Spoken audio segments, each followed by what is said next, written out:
ঢাকাই সিনেমার এক সময়ের জনপ্রিয় নায়িকা সাদিকা পারভিন পপি দীর্ঘদিন ধরেই আড়ালে আছেন। আগে আদনান উদ্দিন কামাল নামে এক ব্যবসায়ীকে বিয়ে ও মা হওয়ার গুঞ্জন নিয়ে কয়েকবার খবরের শিরোনামে ছিলেন তিনি। তবে এসব নিয়ে টু শব্দও করেননি পপি। সে সময় আদনান জানান পপি তাদের পারিবারিক বন্ধু, তার সঙ্গে বিয়ের কোনো প্রশ্নই আসে না। অবশেষে সেই গুঞ্জনই সত্য হলো। সেই আদনান উদ্দিন কামালই নায়িকা পপির স্বামী। জানা গেছে প্রায় 5.5 বছর আগেই জাহাজ ব্যবসায়ী আদনান উদ্দিন কামালকে বিয়ে করেন পপি। তাদের সংসারে আয়াত নামে 4 বছরের এক ছেলে সন্তান রয়েছে। বর্তমানে পপি খুলনায় স্বামীর সঙ্গে বসবাস করছেন, যদিও তিনি মাঝে মাঝে ঢাকায়ও আসেন। রাজধানীর ধানমন্ডিতে তার একটি বাসাও রয়েছে।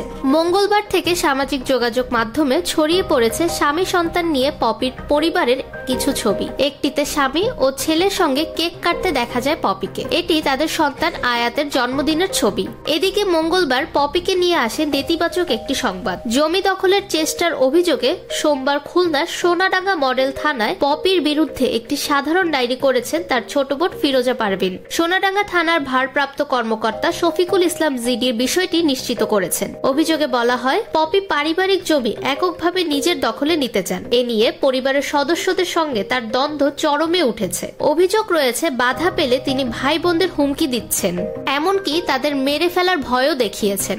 শুধু তাই নয়, পপির মা মরিয়ম বেগম মেরির দিকেও নানা হুমকি আসছে। এসব বিষয়ে জানতে পপির সঙ্গে যোগাযোগ করা হলে তার মুঠোফোন বন্ধ পাওয়া যায়। ফাহমিদা বিনতে আনোয়ার, নিরপেক্ষ নিউজ ডেস্ক, ঢাকা।